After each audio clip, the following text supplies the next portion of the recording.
Broadcasting live from the Business Radio X studios in Atlanta, Georgia, it's time for Atlanta Business Radio, spotlighting the city's best businesses and the people who lead them.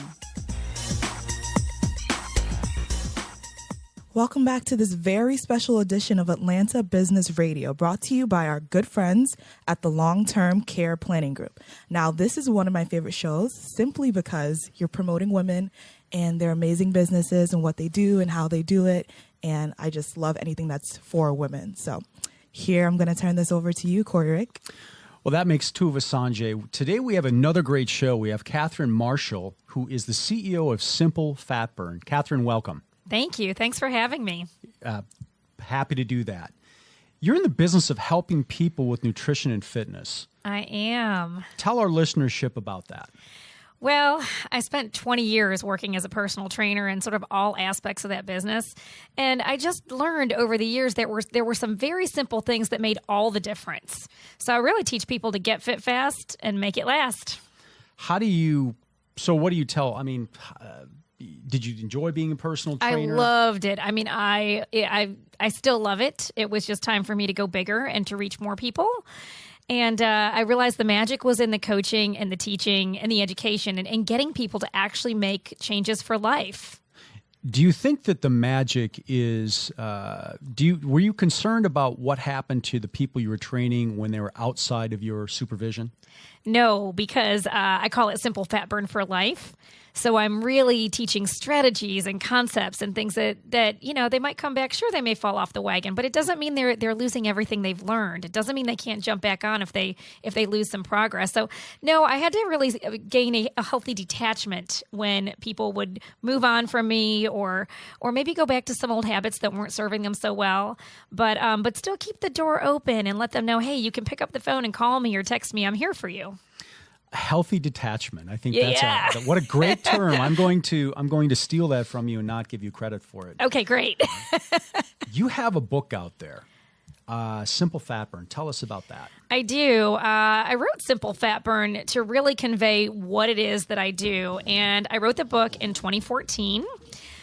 Sold about 3,000 copies on Amazon, and the book sells really well. I do get royalties every month, so people must like it. They keep buying it and sharing it with their friends.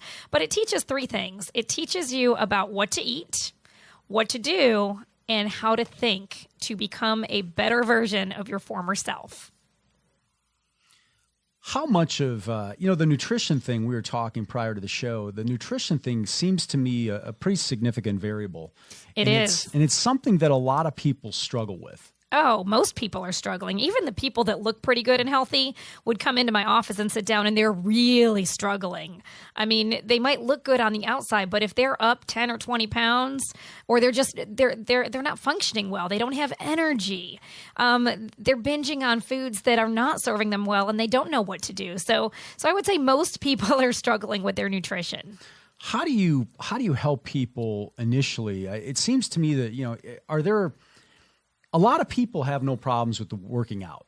True. I, for one, really enjoy that. Yeah, I think it provides a nice opportunity to reset. It allows you to process things. Sure. I struggle with the after that.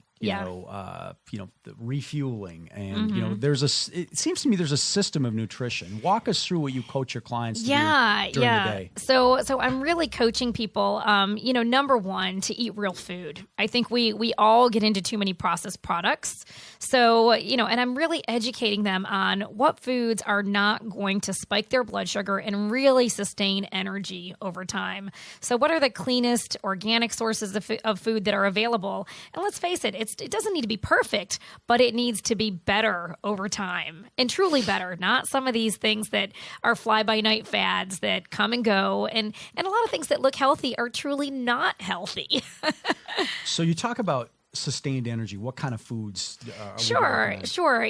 I work with everyone who they may consume animal products or they may be vegans. I mean, they go all across the board. I do not discriminate.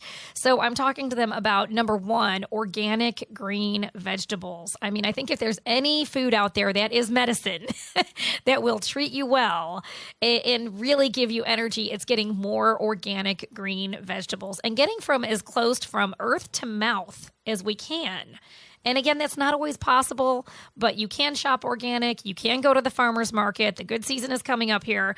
So, telling people where they can source these foods.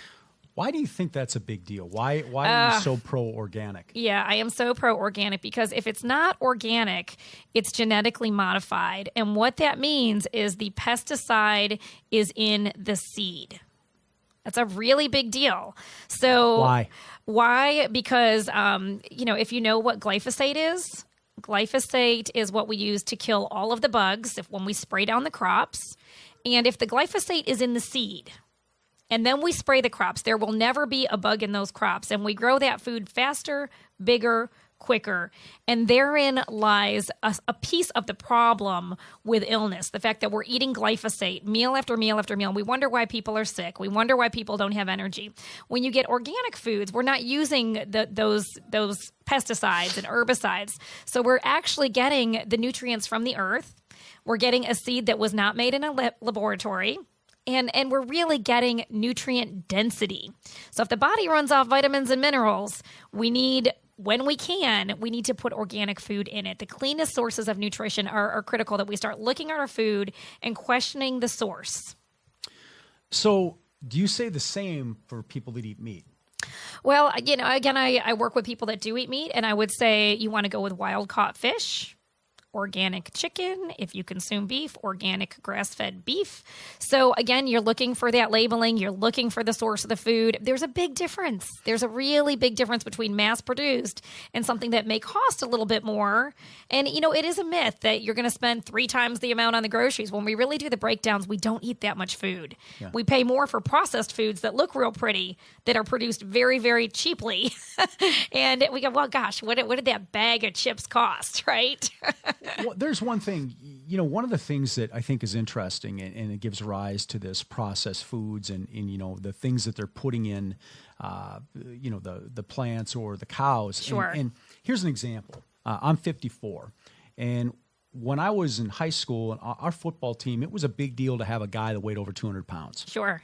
Yeah. And now I go back to the school, and the offensive line there is averaging 250, 260, 270 plus. Yeah. Yeah. And I'm not sure why that is, but I wonder I've always wondered if it has to do with the things that they're putting on the foods. Absolutely. The steroids and hormones in the milks, the dairy, the meats absolutely have to do with, the hormonal growth, the fact that, hormones change earlier in preteens than they used to back when we were kids. I'll be 50 in June, so I've watched that change over the years that it is. And, unfortunately, we have a number of people that are sick, and we're talking gastrointestinal problems. Yeah. We're talking, the illnesses and the doctoring has gone through the roof. And we have to look at what are we putting in the body. That is really the big question here. We've always, you hear these things said about processed foods. Yeah. And the idea is always, well, it's better to put something clean in that's organic, that hasn't had exposure to these chemicals, steroids, and so on. And I guess that makes sense that people that consume foods that have these items on it may be setting themselves up for medical issues. Absolutely. There's a direct correlation. And I will say it's a process. This is an educational process, and then it's an execution process. It's a behavioral process. Yeah. So I come from a social work background before I ever spent 20 years in the gym. I've got a master's in social work. I was a therapist, case manager, social worker. So, I really look at all systems and how they work together. And how can we do better? We're not going to build Rome in a day, but if we get educated, we can take small steps. And over time, our food becomes cleaner, we're healthier, we're drinking more water. Maybe we're taking some great quality supplements. I don't sell any supplements. I'm strictly an educator. But over time, we can do better with some really simple information. It seems to me that, the nutrition thing is something that sometimes it's really hard to get your arms around. Yeah. I see the organic component and discussion point for organic vegetables. I see the same discussion point for organic beef and so on. But one of the things that I'm not clear on, that really escapes me, is the supplements. Because yeah, I would agree. For me, if I get up in the morning and I go swim, I like my coffee, but by 9 or 9:30 or 10, I need to do something. Yeah. And I don't know if it is, hey, it's a smoothie or if it's a supplement or, just having these, you hear these people say, well, you should have, some small meals and snacks throughout the day. So then that way you don't have the hunger issue. And I traditionally make very, very poor decisions when I'm hungry. Yeah, we all do. We all do, because we're just trying to get that blood sugar up quick. We don't care what it is, but you're driving the car on empty. Yeah. That's the problem, right? You've been up, you've been fasting, you were sleeping, then you do a workout. By 10 in the morning, you need some fuel. So in knowing what to do, first thing I would say is, get some real food in you. Maybe have some eggs and some vegetables, and maybe some walnuts. When I come from a fitness background, I've been a competitor. We have little containers of real food we go out the door with. We eat real food. So again, I'm kind of taking those concepts and applying them to everyday life. And saying, you could have a vegan organic protein shake. That would get your blood sugar up pretty quick. You'd feel a whole lot better. Keep on going. Well, there are these opportunities to have smoothies or, nutritional bars or what have you. And it's confusing. It's very confusing. For me, it's very confusing for because everybody. I think, well, I know I should, if I'm in Quick Trip and I filled up with gas, I know I shouldn't pick the donut. Yeah, first of all, we should not be eating from Quick Trip, okay? Yeah. Oh, man. I always do. I know, and I have for years too. And sometimes you're in a pinch and it is the only option, but planning is the key. Yeah. Planning is the key. I'd rather you did your workout, and when you got finished your workout, maybe your protein shake is waiting for you. You're not hunting for food. Well, what's at the in QT. the protein shake? Maybe, a good quality vegan protein, that's not loaded with chemicals. It's something that has that organic stamp on it, And again, I don't sell anything like that. There are a number of them out there on the market, but something like that waiting for you would solve your problem, cost you a whole lot less more money. Time is our most precious commodity. I know we're business owners. We're stacked up with business.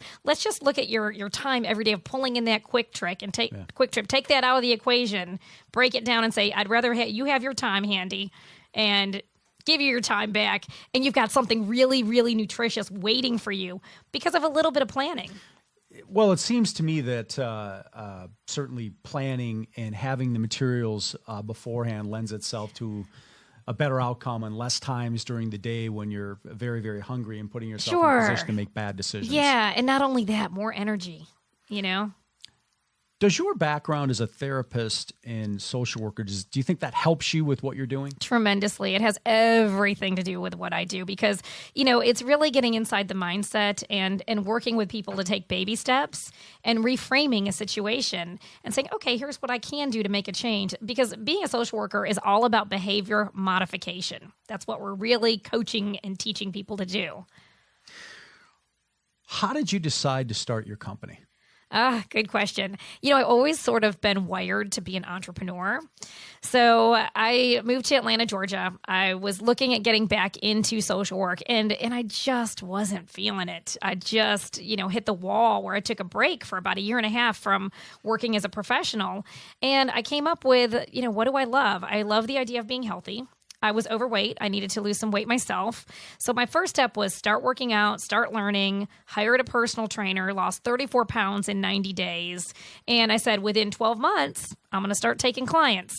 Didn't know what I was doing, went to a gym, said, hey, I'd love to start this. Like, yeah, we'll give you a chance to try it out. And I started working as an independent contractor and became a personal trainer, started taking some clients. I traded my first client a gateway computer. Remember those gateways that never worked really well? Wow, there's a blast from the past. Yeah. So my first client, he said, I'm going to hook you up with this computer. He came in and he trained for 6 months, lost some weight, really did better with some back problems he was struggling with, and I was off and running.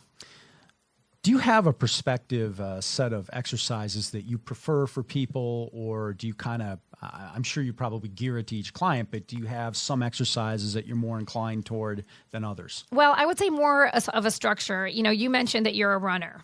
So for someone who's a runner, I would want to see them doing some strength exercises as well, not just running. So when you look at the meta view or the overview of a true fitness plan, we've got strength training, which could be body weight exercises. You could be working out in the gym with some free weights and machines.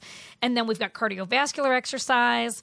Then we've got stretching. Then we've got posture and alignment. So I think we need to hit all of those points over time to have a well-rounded, comprehensive fitness plan that's really going to serve you as let's face it, we're all getting a little bit older.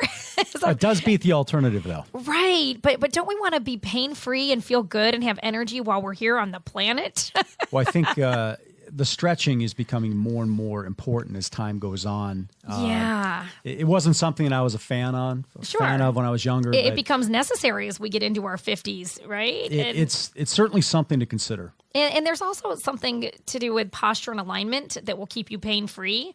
We get into these repetitive motions where we've got overuse with some muscles and underuse with others. So like I said, a little bit of professional help when it comes to an exercise plan goes a long way. Yeah. Do you have, what is your feeling on CrossFit? My feeling on CrossFit, I mean, I think some people love it and they're like a fish in water. But I would also say it's not for everybody. Yeah. You know, if you had some injuries or, you know, you're compromised in some way, you know, there are some injuries. So I think you need to choose the types of exercise that are appropriate for you. And it's not for everyone, but if it works for you, hey, have at it. So you mentioned that you've lived in Atlanta, what, 22 years, 23 years? Yep. Mm-hmm. Where did you live before that? I came from Buffalo, New York. Yeah, you're really happy to be here today. You got that right. Yeah, I mean, with the sun and everything out there. I grew up in Minnesota, so you know I know you are aware of the snowstorms and all that. Do you miss that? No, I try to get home to visit. I'm in New York City a lot. I'm frequently 3 or 4 times in New York City per year. And then my mom is upstate. So I miss it, but I go enough that I get enough of New York to where I'm not devoid of New York. Well, I think the weather is, as I get older, I think that I much prefer the heat as opposed to the snow and the cold. I lived in the Midwest for pretty much the entirety of my first 33 years, and I moved here in April of '97. And I do not miss the snow. I don't miss the cold. I like to go back a couple of times a year around Christmas and Thanksgiving, but you can keep the rest of that. Yeah, I have to agree with you. So, living in Buffalo, are you a football fan? Are you a Bills fan? I have been to one Bills game, and it was really cold and painful. So maybe no. I used to bartend for the Bills games when I was in college. I was a capitalist. I was out there making the money. Yeah. What appeals to you about being an entrepreneur? Oh, gosh. You know what really appeals to me? There's no ceiling.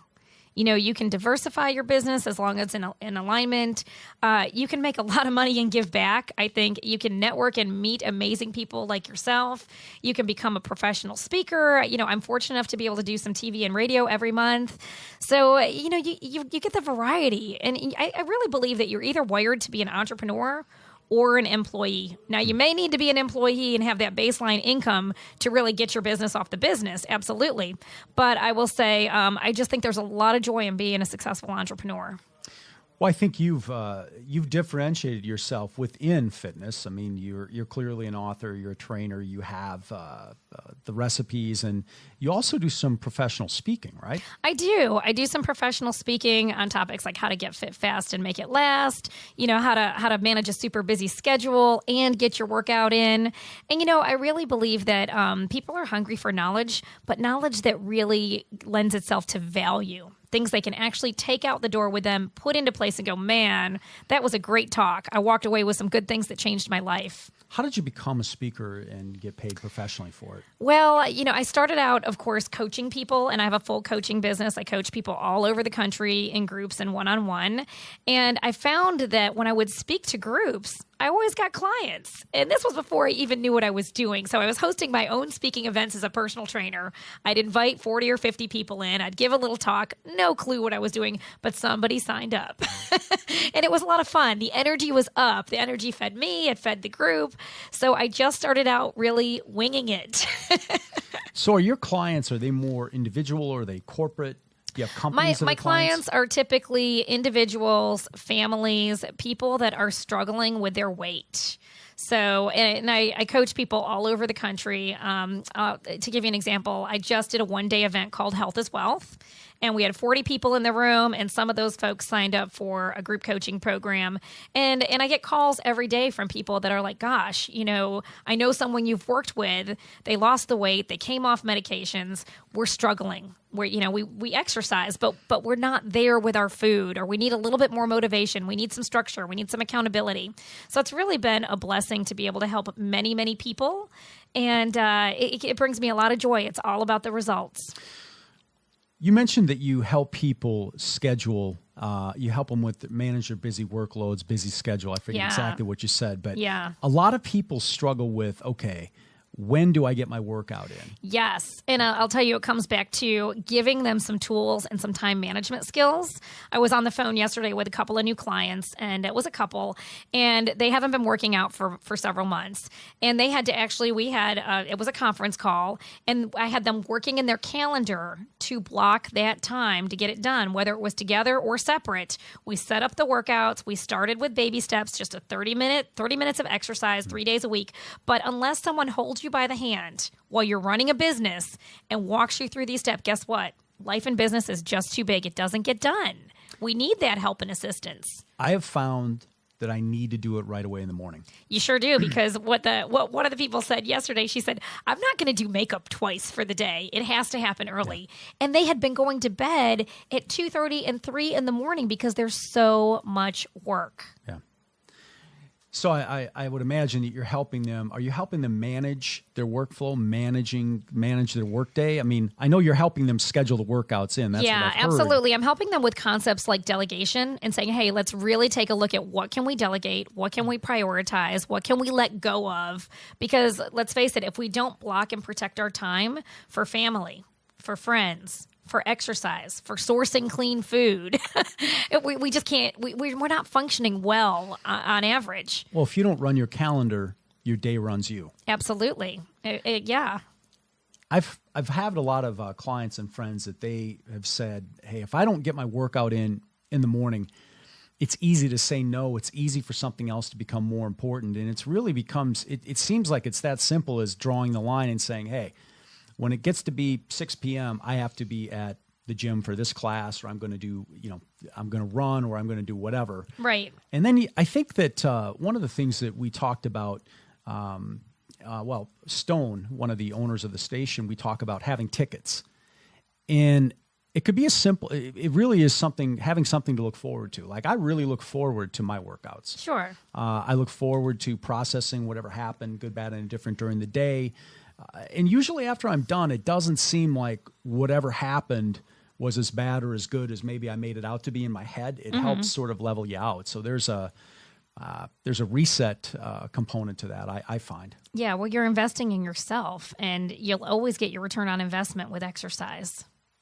I think that so you've done a good job of setting up you mentioned that you do these group talks and people sign up to become clients of yours. How do you do all that? Oh, gosh. Well, I'll tell you, I do it through professional networking. So I'm also the national director for What Women Want Networking. So I'm meeting people every day, inviting them to events. And there's really a process to hosting an event, if it's a one-day event, if it's a networking event, and then letting people know what you do, and then inviting them to have a conversation. There's no sales pitch. But if someone hears something that speaks to them and say, hey, let's set up a strategy session, and then I'll tell you about my programs and see if maybe we're a match to work together. Yeah, people don't respond to sales pitches. They don't. They're repelled. They respond to relationships. Right, absolutely. I always find it interesting, to see some people don't value relationships. I personally think that it's really important. It's the most important thing. Even if you don't do business with that person, maybe they know somebody that, hey, I need to find a CPA, or I need to find somebody to work on my car. And it just is so useful to call someone and say, Cathryn, I'm looking for somebody to work on my car. Become the go-to person. Yeah. Well, I think if you don't have a relationship, you might be reluctant to make that call, or at least I would. So I really believe that relationships are great. Now, I want to come back to this women's network that you're part of. Tell us about that. Sure. What Women Want Networking is a national networking So you actually know what women want. We do. This just in. Breaking news. Here's the big news. They all want different things. Hit the recorder. You better ask them what they want and then be quiet and listen. Oh, yeah. So tell us about that. Well, it's a networking organization that we have 4 chapters here in the Atlanta area, and I'm over the perimeter chapter. So we meet once a month, and we really genuinely find out what women want, and we really work to pay it forward and help them get it. Yeah. So that's the number one thing, is that we foster relationships. We encourage them to have connection conversations either by phone or over coffee in person and grow your network. But if you don't teach people what you want and what you do, again, we go to all these functions. Are they really working for us? Not unless we're focused. Well, I think one of the things that one of the past guests mentioned that, sure, you meet a lot of people, but who are you connecting with? And Sure. It is easy to go to these networking events and I'm going to get X number of cards or Y number of cards, but really I'm interested in, okay, who could I walk away with and who could be a friend of mine? And who is there a connection with? And it is okay if you don't connect. It is. It's totally with okay. a person. But I think as you get older, you realize, okay, here are the things that I like. Here are the things that, they just don't work for me. Yeah, and I think once you're organized, you can always make time for a phone call. I know when you reached out to me, I made time to really talk to you. And we're all busy. But unless we utilize those delegation skills, we're just going to be too busy to return our phone calls, to return our emails, and to really be a good connector and a great communicator, which is really, really important these days. Well, I think it was helpful. It was helpful that Liz Parker introduced us, a prior guest on the show. I think that this has been interesting. Having the show has been just tremendous for me because, when I was growing up, my mom started a preschool called Hansel and Gretel. And when I was young, and I was young a long time ago, she would call us in and we would read and do the flashcard thing and word association and spelling. And we were 3 or 4 years old. And then she realized, hey, I can't give my kids only this advantage. And so she started this. And this is like the late 1960s. Oh, wow. And it kind of was really cool. And my mom died a year and a half ago. So but it's still in use, still running. Wow. And then my sister was an excellent high school athlete and gained 12 or 13 letters, captained 3 or 4 sports, widely recognized as one of the greatest. And it never occurred to me that these two things were out of the ordinary. Extraordinary, actually. I mean, well, no. What I meant, I'm sorry. What I mean is it never occurred to me that these two things were not normal things that most people do. And it was fine with me that my mom had that business. It just seemed, it didn't bother me. I didn't register with me. I thought it was really cool that they did those things. So I realized when I built this show that I've been heavily influenced positively by women early on. And so I never had a problem anywhere with females being successful. And I think it's interesting, even now sometimes I run into people that will say, well, your sister, she was a great female athlete. And I have to correct them and say, no, she was a thoroughbred. She was an excellent athlete. Yeah. And but some people they just can't make that connection. And it's interesting too, because if you want a dentist, does it really matter if it's a male or a female? Don't you want a good one? Yeah, you want a good dentist. So having the show here has really been really cool. We've met some really extraordinary people. The people here at Business Radio X have been incredibly supportive. And it's been a way to really talk about all of the contributions that ladies that are on the show are making to their industries, to their communities, to their churches, to their families, and so on. And just been an incredible experience. But I think that it's been fascinating to watch it. And then I know that as I meet people like you, then you have this network, What Women Want, and that sounds just incredible. Yeah, and it's really about paying it forward and helping other women and men as well. I mean, we're all in this together, but if you can pay it forward, get to know people, find out how you can help them, we all win.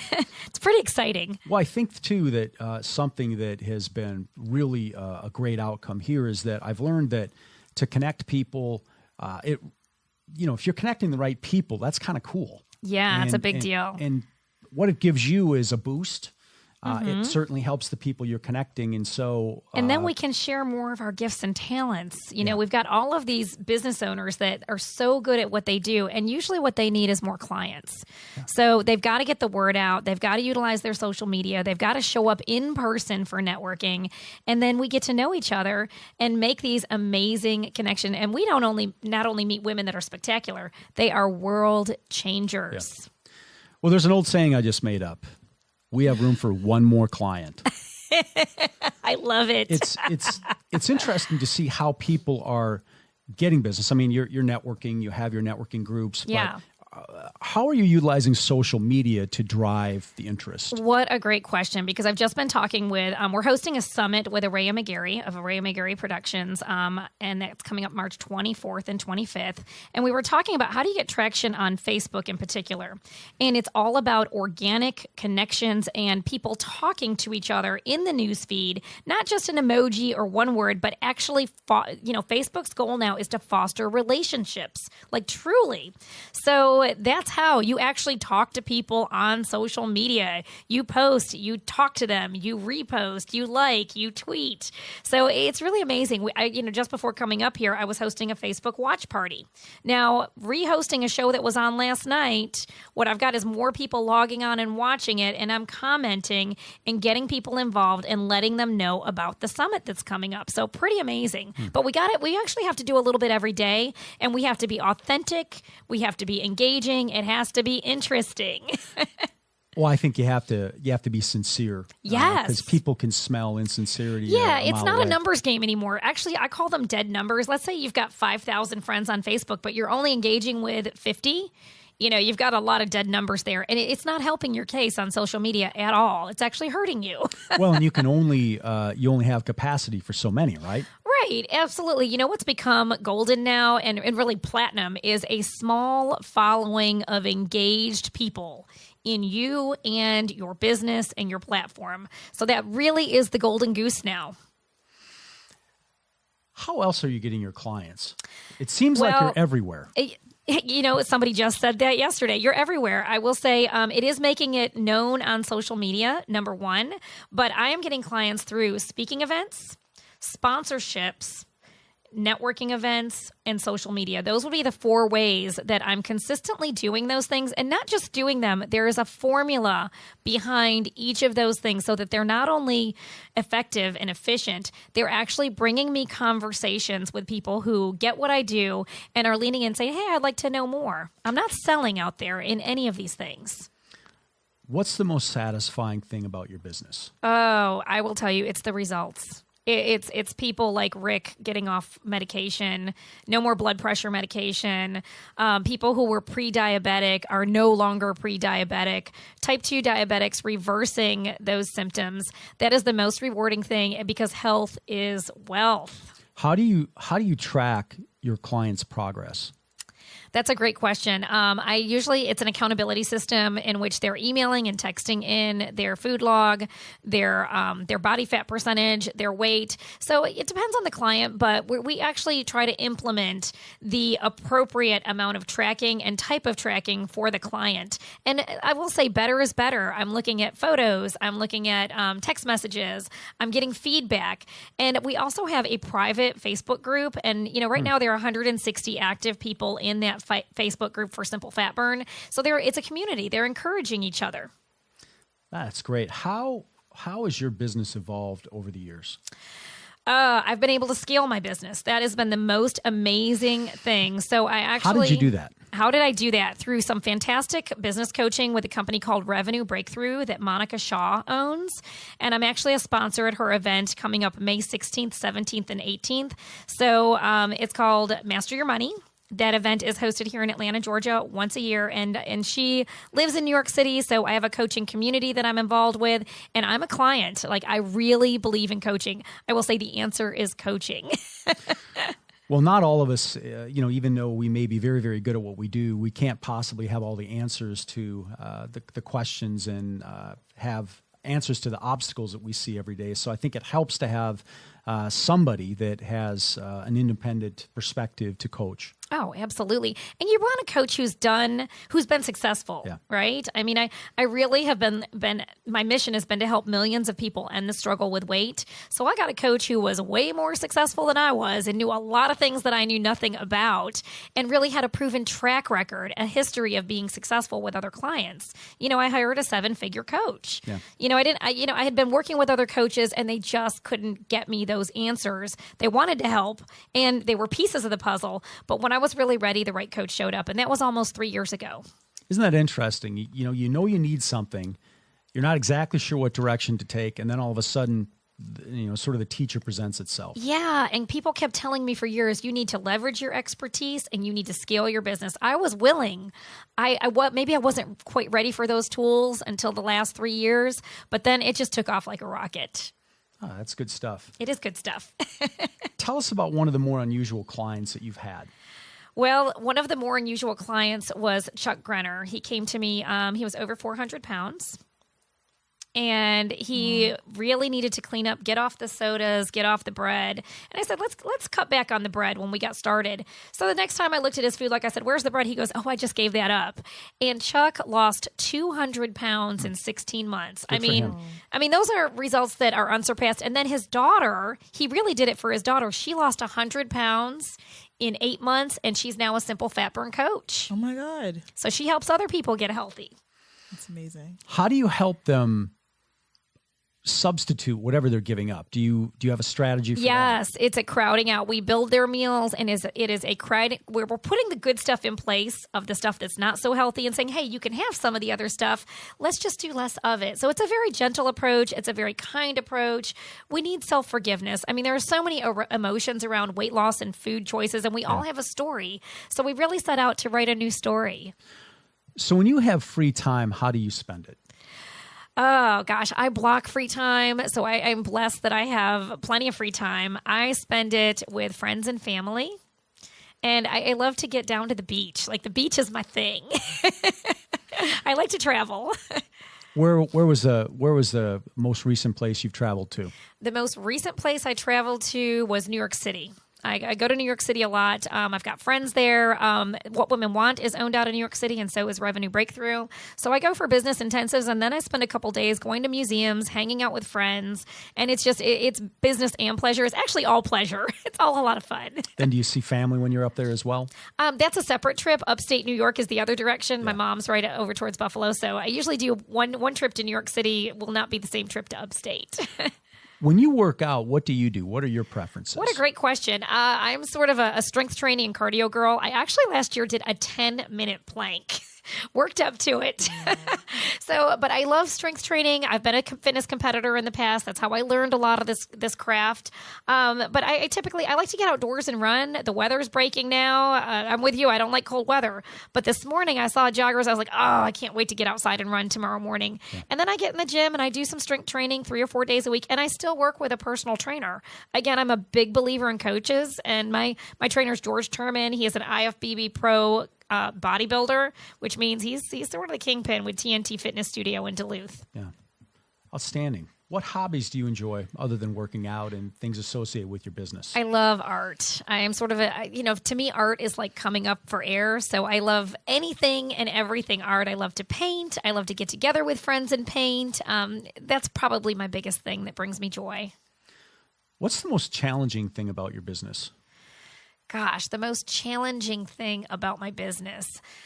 I don't really have a big challenge at this point. I'm in a real growth phase, and I'm highly organized, and I have a team. So I think over the years, the most challenging thing has been building the team. How did you do that?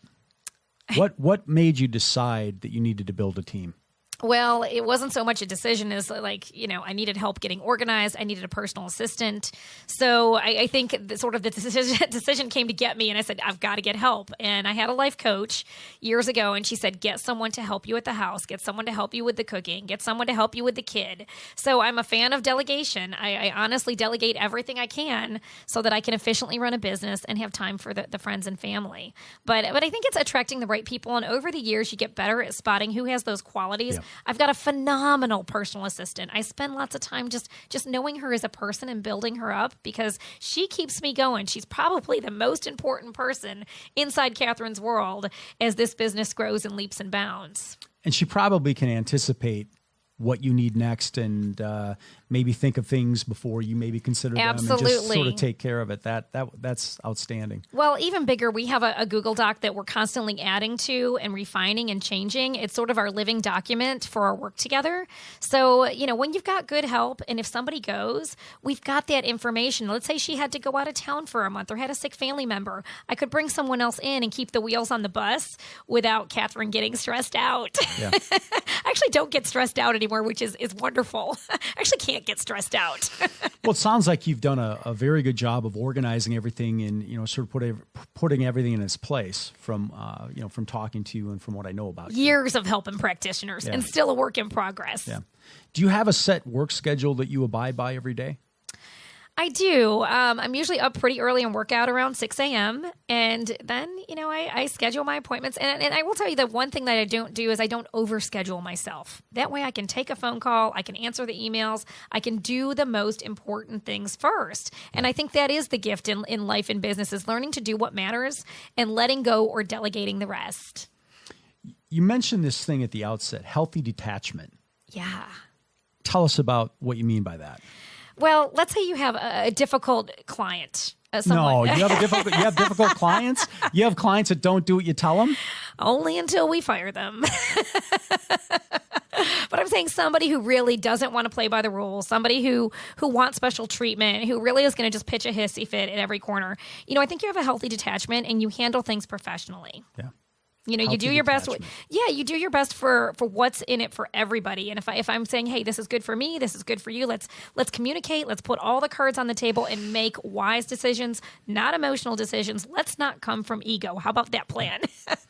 It's much easier if you don't take things personally. Yeah, and although it's not easy, sometimes it's much easier said than done. Yeah, and you have to come from love and kindness. Yeah. I think you've really got to slow down sometimes and just not react and respond, but let's be proactive and let's learn from every experience and let's be sure to really communicate on the front end. Do you have any charities that you feel strongly about? Yeah, I'm glad you asked that. I'm actually the ambassador for the Tutu Desk campaign. What's that? Desmond Tutu started this project several years ago because when he grew up in sub-Saharan South Africa, children did not have desks. And to this day, there are 95 million children in sub-Saharan South Africa that do not have a desk. So it really is a barrier to education. Yes. And for $20, a child can get an education. They can get a desk. It's a wooden board that they carry with them, and when they finish school, they pass it to another child. So that for $20, the desks are produced in South Africa. They actually provide jobs, and sometimes they don't even have a classroom. They don't have electricity. Sometimes the classroom is held under a tree.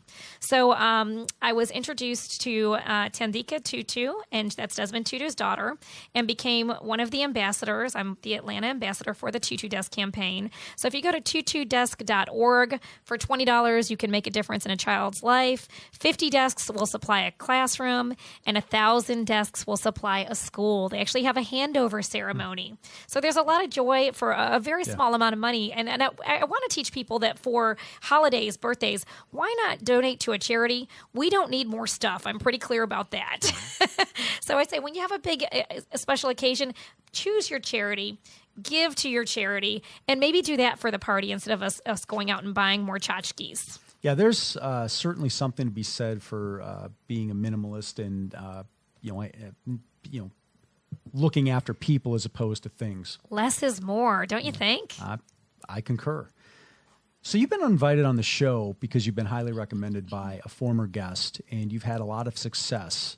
What else do you think sets you apart? Gosh, I really love people. I mean, I think it shows in everything I do. Like, I think every human being on the planet, there's some purpose. And I think what sets me apart is, I don't really look at work as work. I look at it as sharing my love for people, and I really want to be a thought leader, an influencer, an educator. And if anything I can put out there helps someone, I say, pass it on. This stuff is good stuff. It's for sharing. I tell all of my clients, whatever you learn, go out there and share it with people when it's appropriate. I think it does come back to you if you put good mojo and karma out there. I'm a firm believer in that. How do you enjoy the speaking, the coaching? It all does it all fit together? It does. I'll tell you, I have a lot of joy out of each piece of the business. We have a conference with What Women Want Networking every year, and it's coming up November 1st through 3rd this year in Atlanta. And last year, I spoke to the breakout rooms, and I was teaching them about some things they could do immediately. And one woman came up to me after I spoke and said, you talked about drinking more water, and we did this little exercise, an exercise for the group. She said, when I committed to drinking more water, she said, I have a health condition. You have saved my life. What is enough water? Enough water is when you're hydrated. So for the average person, let's say your target lean body weight is 150 pounds. Half of that in ounces would be appropriate. So if you have someone and say, hey, at 150 pounds, I'm lean, I'm good. And if I drink 75 ounces of water for the day, it's just a simple formula I've used for years. You'll be very well hydrated. Now, you might not make it every day, but if you know you're not drinking enough water, and you're and sometimes energy is just a matter of drinking more filtered clean water. So, and if we look at what's in our tap water, maybe not so good. So I'd much rather we source good clean water, and and really, again, just do your due diligence and say, how can I do this and really take care of my body to the best of my ability? So do you have an opinion on tap water versus the bottled water that's sold? I would much rather see people drink filtered water than tap water. What does that mean? Meaning, we've got bottled water that comes from a good source. It's been filtered out. We have a lot of toxins in our water that the more we look, the worse it gets. Our water filtration system, we recycle water. There are medications that actually, when it's tested, that show up in our water supply. So I think you do have to get good, clean water in you. I would highly recommend reverse osmosis. We go to one of the grocery stores and fill up those bottles, and we've done our research. We've really, and I recommend, I say, you don't have to agree with everything I say, but do your research, do your due diligence, start looking and listening and watching and digging, watch some YouTube videos, talk to people. Hey, if somebody else is healthier than you, take a look and listen at what they're doing, and you may pick up some good tips. Yeah, there is something to be learned by experiencing things vicariously through others. That's for sure. And a little bit of expertise can go a long way. Well, and maybe is it as simple as just having people take a first step towards something so they get they get the motion going? Absolutely. I think we've got to get the ball rolling. We've got to get through resistance a lot of times. And maybe that means just reading a book, or maybe it means, talking with a health professional. Maybe it means just sharing with someone in your inner circle, hey, I've got to get back to my exercise, and just having a conversation can be taking a step. But I think people truly want others to be healthy. I think we really care for each other. We hate when we're suffering and are having health issues. We're only on the planet for a set number of days. Why can't they be healthy and good and filled with as much joy as we can have given our circumstances? Where do you see the next step in your business? Oh, gosh. The next step in my business, like I said, my mission is to help millions of people end the struggle with weight and teach them to balance their blood sugar. I think the next step for me is more TV and radio. So thank you so much for inviting me today. I'd like to do TV and radio regularly, more of it, bigger stages, reaching more people with the message, podcasts. I do have a few more books in me. So, what's the next book going to be? Oh, gosh. The next book is going to be about friendship and relationships. I've already written the structure of it. It's just a matter of finishing the book. And, it doesn't take a long time to do anything. I think you have to block time, and you have to commit to some deadlines and getting it done and push through the sticky points. Friendships and relationships. Do you want to tell us kind of some of the things you're going to focus on and tease the listenership? Yeah, I'll tease the listeners a little bit, and I guess that'll get me moving a little faster too. But it's really was why I brought that up. Yeah, thanks. I think we could all use and deepen our friendships and relationships, those that are existing. This morning before I came on the show, I made time just to call a friend that I haven't been able to see recently. We had a beautiful conversation, and we spent 10 minutes just talking. What prompted you to call called your friend? Her son's been he's having a little bit of an illness, and I just wanted to give her some love and support and say I hope he's feeling better and back to school. She just went to a funeral. So I think it was good to just connect on the phone. We live in this digital society where, a like on a Facebook post is a whole lot different than picking up the phone and telling someone, I care about you, I love you, I'm thinking of you, give your son a hug for me. So it's really about connecting and really how do we foster those relationships and friendships, because people don't know how. It's another whole skill set. And I realize when people get older, one friend doesn't call back, one friend passes away, and you had 5 friends on your list. Your world gets thinner. So I want to encourage people to meet new people and to really have some guidelines and some ways to do friendships. Well, make the most of the relationships that you have. Yeah. And do you think that people believe that they're just so busy that they don't afford themselves the joy that goes with picking up the phone and calling someone and helping them up if they're struggling? Yes, absolutely. And we're talking about the mega successful folks. We're talking about folks that are running 6- and 7-figure businesses that have resources. Money is not a problem, yet we're so busy, we're suffocated sometimes by the roles and responsibilities that we've taken on. And what I do want to say is I want to encourage them to say, get coaching, get help, get strategy, because somebody can walk you through how to relieve some of that pressure. Do you think people hesitate to pick up the phone like you did this morning because it's hard? It's really hard. I think we have blocks. I think we got stuck. I think we think somebody doesn't want to hear from us, or they're too busy, or we're bothering them. It is really easy to think that. It's really easy to just park it and keep on going and say, oh, I wish I would have called. I think what I found is that if you do have those people, that it might just be easier to pick up the phone and take whatever outcome happens and deal with it. And a lot of times it's completely different than what you might think. Right. And especially I think people avoid difficult conversations. They do. Yeah, they avoid them. And wouldn't it be better to have a difficult conversation than to really let a problem build until it becomes a blow up, right? Well, I think you mentioned a couple of things. Block, people get in ruts. Yep. I know I do. And it becomes easier to not do something as opposed to, hey, let's address this. And many times what you think is going to happen doesn't even come close to happening. Right. And so you've spent all that time wondering about what could happen as opposed to addressing the item right there. Absolutely. How did you decide this morning that you were going to make that call? I mean, because one thing that I get from you is that you're extremely disciplined, unless I've missed something. You're correct. So did you just decide this is like a muscle I'm going to flex? I need to do this?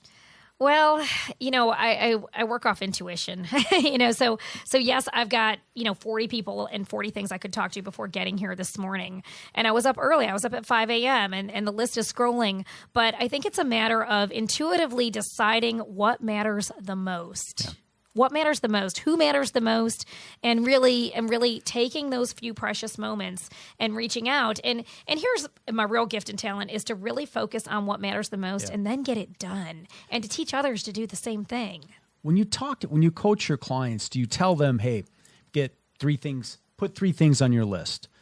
Do you put 1 thing on your list? Because I've heard varying degrees. I'm always interested with all of the success we've had on the show. I'm always interested in how they make their list. Some people do it mentally. Some people write down 3 things. And what do you do? What do I do personally? Yeah, to make sure you get things done or things in motion. Yeah. I've got a list and then I've got reminders. So I've got systems on top of systems. I've got a calendar, and then my assistant, I'm telling her, don't forget to remind me of this. And so she sends me reminders every morning. She follows up with me. So it's a team effort since I'm juggling so many things that I've got systems on top of. And I'm not perfect. I messed up a couple calls this week. Somebody says, I'm here. And you're like, oh gosh, who are you? And where are you? But if you have the right relationship with people. I didn't even know these people. They were brand new people, but they were gracious. They were sweet. I was transparent. I said, hey, I did a speaking event. I did a live event. I had 14 conversations come in 2 days. And I'm so sorry. And they were so gracious, and we continued. But I'll tell you, authenticity and being transparent trumps excuses. I didn't make excuses. I said, I messed up. So I think jump up, apologize profusely, make it right. I had someone I messed up an appointment with. I said, let me take you out to dinner. Own it. Own it. Yes. And then it's a novel idea. And then sort of just go a little overboard to be gracious and sweet and give that person your time and really listen and find out how you can help them. Well, isn't the reverse true? When somebody makes a mistake and you're on the other end of that. When you call for a meeting and somebody else messed up says, "Hey, I don't know who you are, Cathryn," and you know what I mean? Isn't the reverse also true? I'll tell you what, I'm really quick to forgive. Yeah. Really, just you have to be. I think be quick to forgive and be kind. If there's one message, I would say, be kind. One of the things that I've done a lot of reading on and studying on is the whole idea of being grateful and how it can shape your personality, shape your thought. And, every morning I try to pick a couple of things that maybe different things that I'm grateful for. What are you grateful for? Oh, gosh, it's a big list. I'll tell you what, I start every morning and say I'm grateful for my life. Yeah. I'm grateful that I have the capabilities to help people. I'm grateful to live here in this country. We live in the top 1% of the world, Corey. It's a big deal. We hit the lottery before we ever even were walking on this earth. So, the fact that 3/4 of the world lives on less than $2 a day, man, I'm grateful. And I'm grateful for, my home, my dog. I'm grateful for my son, my family. I'm grateful for everybody in my world that I can touch and be an influence on. So, I mean, the list goes on and on. It's an infinite list for me. So I live in gratitude. I start with it every morning. I'm grateful as I'm just opening my eyes in the morning for another day. It does beat the alternative. Yeah. If you could give the younger version of Cathryn some insight, what would it be? Number one, stop worrying. It's going to be okay. How do you do that? How do you do that? I hear that a lot. Yeah, you hear that answer from a lot of people. Well, not just on the show. It pretty much, I in will my daily say, conversations. Keep showing up. Keep showing up and keep talking to people, keep learning from people, keep course correcting. Accountability is just a series of course corrections. I learned better ways to think. I learned better ways to do things to get them done. I learned better ways to do business. I learned to be quick to forgive and not come from ego. It's so many little things that really make up what the fiber of success and living in grace is what I call it. If you're living in that vortex, in joy, most of your day, most of the time, boy, you're really winning. If there was a young lady that wanted to follow your arc and your career path, what would you tell her? I would tell her to get a mentor. That's really crucial. Well, Cathryn, you've been a great guest. You've had great success. We appreciate the opportunity to have you on the show. We want to make sure that people can get a hold of you. And how would they do that? Sure. The easiest way to get a hold of me is through my website, simplefatburn.com. And you can contact me through the website. Check out what I do on Facebook, LinkedIn, Twitter, Instagram. Google me. I come right up. Cathryn, continued success, and thank you for being such a great guest. Thank you for having me. It's been a joy. Make sure to tune in to another episode of Tuesdays with Corey here on Atlanta Business Radio X. This is brought to you by our great friends at the Long Term Care Planning Group. This is Sanjay for ABR.